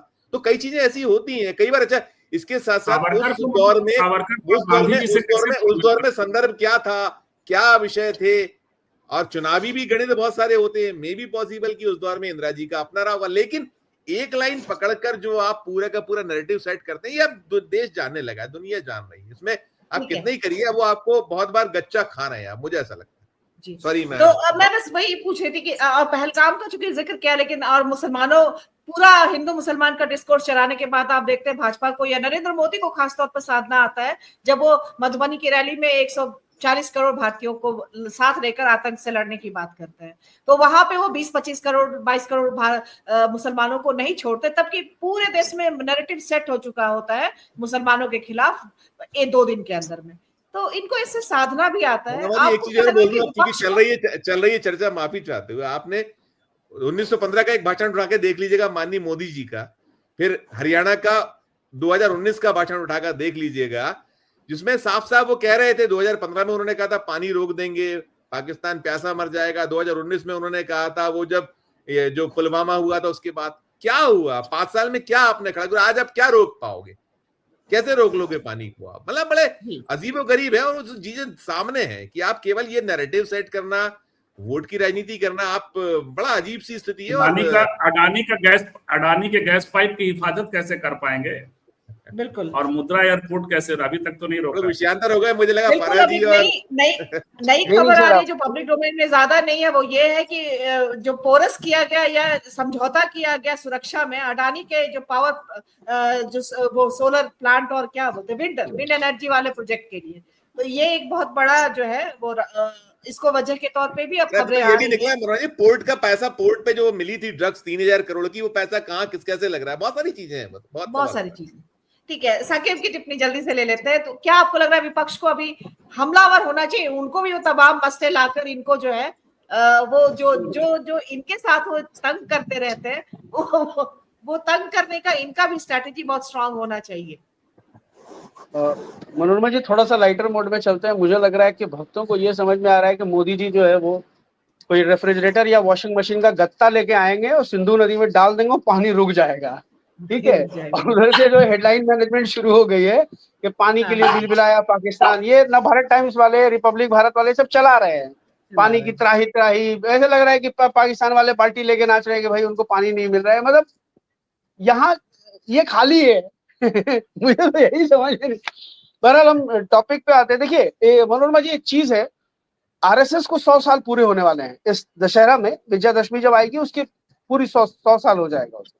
बिल्कुल। इन 100 सालों में आरएसएस के पास कोई अपना नायक नहीं है, उसके पास उधार के नायक हैं, और इसी उधार के नायक को इनकॉर्चमेंट करने के लिए वो कभी अंबेडकर को हिंदूवादी बता देता है, अपने पूरे पांचान्य का पूरा विशेषांक निकाल लेता है, कभी वो भगत सिंह को इंडोर्स करता है। मोदी जी विदेश की धरती पे जाते हैं तो कहते हैं कि देश गांधी और बुद्ध का है, सावरकर की धरती नहीं बताते हैं मोदी जी। मोदी जी किसी चुनावी सभा में भी सावरकर का नाम अगर लेते हो या उन्होंने लिया हो तो मुझे आप रिमाइंड कराइएगा। मुझे तो नहीं लगता है कि पिछले 11 सालों में या पिछले 2002 से जब से वो चुनावी सभाएं कर रहे हैं उन्होंने कहीं सावरकर का नाम लिया हो और उनके राष्ट्रवाद के बारे में कोई बात की हो। इसका दूसरा पहलू ये है कि अभी उन्हीं का एक आदमी है जिसकी वीडियो बहुत वायरल हो रही है कि किस तरह से बाबरी मस्जिद का वर्डिक्ट आया है। तो इस पहलू को हम इस मामले में नजरअंदाज नहीं कर सकते। आपने देखिए जैसे हेडलाइन मैनेजमेंट शुरू हुआ, मुझे तो लग रहा है अब ऑफ इंडिया वाला जो इनका वेबसाइट है वो लिख देगा कि सुप्रीम कोर्ट ने राहुल गांधी को 2 घूंसा मारा, बस इतना ही बच गया है। फटकार वटकार डांट डपट ये सब तो उन्होंने बता ही दिया है, ठीक है। अब इतना सा बच गया है कि लिख देगा कोई और, वो अजीत भारती जो चलाता है वो लिख देगा कि सुप्रीम कोर्ट ने जो है घूंसा मार दिया, दो घूंसा मार दिया। तो ये इनका काम चलता रहता है। देखिए, आप बौद्धिक विमर्श से कैसे किसी को रोक सकते हैं? और बड़ा हास्यपद ये है, देखिए, और इसमें भी हम लोगों को कोई इनकार नहीं है कि सावरकर के जीवन के दो पहलू है, दो हिस्सा है उनके जीवन का। एक 1910 के पहले का है और एक 1910 के बाद का है। जब वो अंडमान जाते हैं, उनके बारे में ये भी खबरें हैं कि जब जैसे ही वो जेल गए थे उसके 1.5 महीने के अंदर ही अंदर उन्होंने अपना पहला माफीनामा का जो पत्र है वो लिख दिया था। और उसके बाद ये भी लोग कहते हैं कि उनको 60 रुपए जो है उस टाइम में वजीफा के तौर पर या स्टाइपेंड के तौर पर ब्रिटिश गवर्नमेंट देती थी। बहुत सारी ऐसी चीजें। तो आप ये देखिए, अब आज जो सुप्रीम कोर्ट का वर्डिक्ट आया, मतलब टिप्पणी जो आई है, वर्डिक्ट तो नहीं है ये, टिप्पणी जो आई है, मुझे लगता है कि आज के बाद लोग जो बौद्धिक विमर्श में विश्वास रखते हैं, सकेब वर्डिक्ट राहुल जी के पक्ष में है, टिप्पणी उनके खिलाफ, टिप्पणी उनके खिलाफ। जी, एग्जैक्टली। हाँ, दोनों बातें बिल्कुल अलग अलग। तो मुझे लगता है कि जो लोग बौद्धिक विमर्श में विश्वास रखते हैं वो सावरकर पे अब पढ़ना शुरू करेंगे। सावरकर को लेकर के और गहराई से उनका शोध शुरू होगा, और जो ऑथेंटिक रिसोर्स हैं सावरकर को समझने पढ़ने के लिए वो ढूंढेंगे, तलाशेंगे। जो बौद्धिक विमर्श में यकीन रखते हैं, मैं उनकी बात कर रहा हूँ, उनकी बात नहीं कर रहा हूँ कि कोई सोनिया गांधी को आके बार डांसर बोल के चला जाता है, या वो नेहरू का कैरेक्टर असोसिएशन करता है, इंदिरा गांधी का कैरेक्टर असोसिएशन करता है, वो तमाम चीजें अलग है। तो ये जो सुप्रीम कोर्ट की टिप्पणी है, इसको हम अगर हम इसका वो करते हैं, इसका मूल्यांकन करते हैं, तो एक तो मैं इसको अभिव्यक्ति की स्वतंत्रता पर हमला भी मानता हूं कि आप कैसे किसी को रोक सकते हैं बौद्धिक विमर्श करने से। और सुओ मोटो अगर आपको लेना है तो ऐसे बहुत सारे मामले हैं, पिछले 10-11 सालों में ही आप इतने सारे मामले आए हैं कि आप ये हिंदू मुस्लिम का नैरेटिव जो चल रहा है, जिस तरह से मीडिया एक पूरे समुदाय को खलनायक बना करके, देश का दुश्मन बना करके जो है पेश कर रहा है, जिसका नतीजा भुगत रहा है मुसलमान की। कोई चला जाता है किसी को, आज अभी कल 48 घंटे में कितनी हत्याएं हो चुकी हैं मुसलमानों की। कोई आ रहा है पूछ के गोली मार दे रहा है, कोई कश्मीरी छात्र को प्रताड़ित कर रहा है। सुओ मोटो सुप्रीम कोर्ट वहां क्यों नहीं ले रहा है? आज पीयूष गोयल का ये बयान है, आप बताइए, पीयूष गोयल का ये बयान है पहलगाम आतंकी हमले को लेकर के कि 140 करोड़ लोगों के अंदर जब राष्ट्रवाद और देशभक्ति को वो मतलब वो जब उसको अपना ये नहीं मानेंगे, क्या उसको बोलते हैं, तब तक ऐसी वारदातें, ऐसी घटनाएं होती रहेंगी। मतलब अब वो ठीकरा देश के लोगों पर ही फोड़ रहे हैं। 140 करोड़ लोग ही देशभक्त नहीं है, इसीलिए ऐसी घटना हो गई। आप सब, और उनका अभी आज राजनाथ सिंह के बेटे हैं, उनका भी बयान आया है कि कांग्रेस की गलतियों के कारण ऐसी घटनाएं हो रही। मतलब ये आज भी उस नैरेटिव से नहीं निकल रहे हैं। आप संजीव भाई जो है, संजीव चंदन सर बिल्कुल सही कह रहे हैं कि इनको भी काउंटर, तंग करना नहीं, इनको, मुझे लगता है ये तंग करने वाली बात नहीं है। इनको तथ्यात्मक रूप से नेहरू के कैरेक्टर को लेकर के, सोनिया गांधी के कैरेक्टर को लेकर के ये जाना चाहिए कोर्ट में। इनको भी, इनको गांधी को लेकर के तंग करना मतलब, लेकिन वो काउंटर ही, उस वक्त मेरे मुंह से वो शब्द निकले, लेकिन काउंटर ही महिला जो है, सही शब्द है, सही शब्द है। एक महिला जो है वो गांधी की के हत्यारे का महिमा मंडन करती है, उसको लोकसभा का टिकट देकर के मोदी जी संसद ले आते हैं।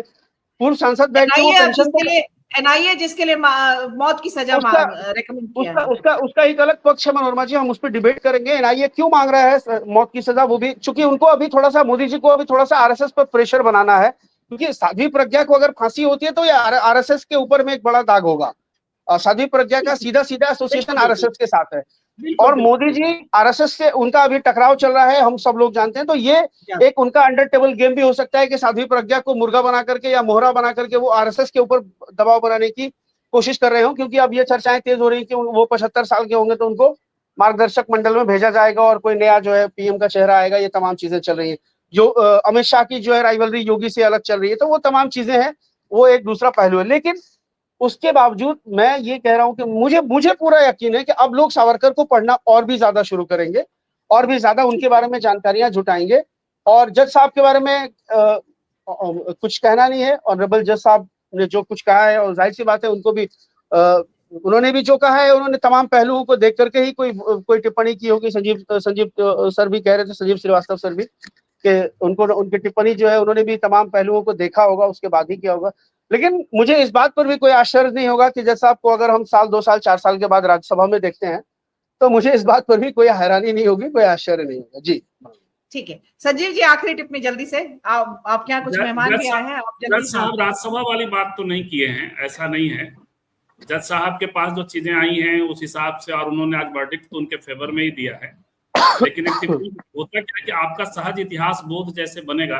अब कोई इरफान हबीब और ये बिपिन चंद्रा, हालांकि समस्याएं इनके साथ, इन इतिहासकारों के साथ भी, हमारे एंगल से, अम्बेडकराइट एंगल से भी, लेकिन इन सबको तो पढ़ के सबका मन बनता नहीं है। मन तो आजकल व्हाट्सएप यूनिवर्सिटी और दूसरी चीजों से सबका, जज साहब का भी वैसे बना होता है। तो ये स्थिति है, लेकिन सके वो नौबत लेकिन संजीव जी ये एकेडमिक बहस का हिस्सा हो सकता है ना, इतिहास बोध, इतिहास ज्ञान पर जिस तरह की टिप्पणी जो है वो टिप्पणी अपने आप में, आपको क्या लगता है? मैं कह रहा हूं कि मैं, चूंकि अब समय भी हो गया, तो कंक्लूड ये तो इस नोट पर करना चाहता हूं कि सकेत जो कह रहे हैं कि और भी लोग सावरकर को पढ़ेंगे, मैं कामना करता हूं कि मुझे सावरकर ना पढ़ना पड़े। मैंने अभी तक तो नहीं पढ़ा और ना मेरी कोई रुचि है। मैं चाहता हूं गांधी पढ़ लूं, मैं चाहता हूं नेहरू पढ़ लूं, मैं चाहता हूं संविधान सभा का डिबेट पढ़ लूं, सावरकर तो कतई न पढ़ूं। यही कांग्रेस को करना है, यही राहुल गांधी को करना है। Thanks to Narendra Modi. इसीलिए मैं कहता हूं थैंक्स टू नरेंद्र मोदी कि नेहरू को भी साथ में ला दिया सेंटर में, और लोगों ने लिखना पढ़ना शुरू कर दिया। ये मैं नरेंद्र मोदी को ही श्रेय देता हूं, क्योंकि ये सच है कि 10-20-25 साल, मतलब 2000 पीरियड नहीं लेता हूं नाम, तो उस दौर में नेहरू की चर्चाएं, नेहरू पे काम थम गया था, तो वो हुआ है। सावरकर नहीं पढ़ना चाहिए किसी सूरत में। लेकिन बीते दिनों में सावरकर पर भी काम हुआ है। मैं ये नहीं कह रही हूँ कि दक्षिण पंथ के हिसाब से या उसके काउंटर में जो नेहरू के लिए किसी सूरत में नहीं होनी चाहिए, उनको जो करना है। किसी सूरत में मनोरमा गोडसे हम लोगों के दलान में भी बैठा होता था ना, तो एक व्यक्ति होता था, याद होगा संजीव जी को सबको, वो अब सेंटर में आ गया है। ये संकट हो गया है। हम लोग चुन चुन के उस गोडसे को सेंटर में लाए। हमारे चाचा, दादा, फूफा, नाना, मौसा में से एक गोडसे भक्त होता था।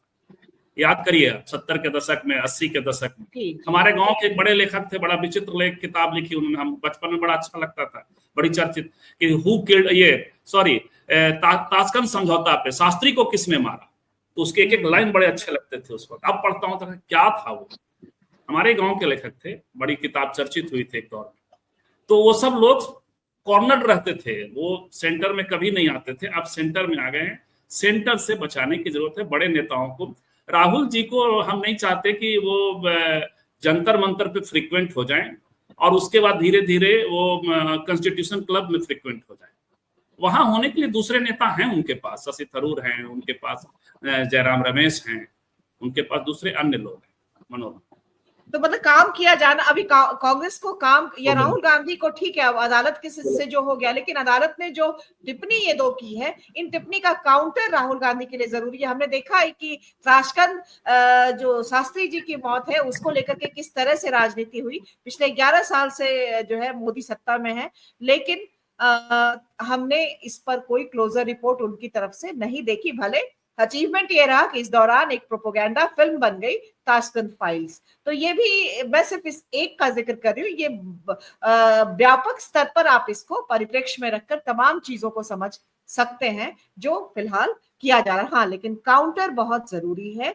जो टिप्पणियां खास तौर पर राहुल गांधी की इतिहास की समझ पर और इस देश के भूगोल और जो इसकी जो ये है उसकी समझ को लेकर जो सुप्रीम कोर्ट ने किया है वो उस पर जरूरी है। आप सबका बहुत बहुत शुक्रिया, हमारे सभी मेहमानों का भी और आउटसाइड पैनलिस्ट का भी टिप्पणियों के लिए। हम कल फिर मिलते हैं किसी और चर्चा पर, तब तक के लिए नमस्कार।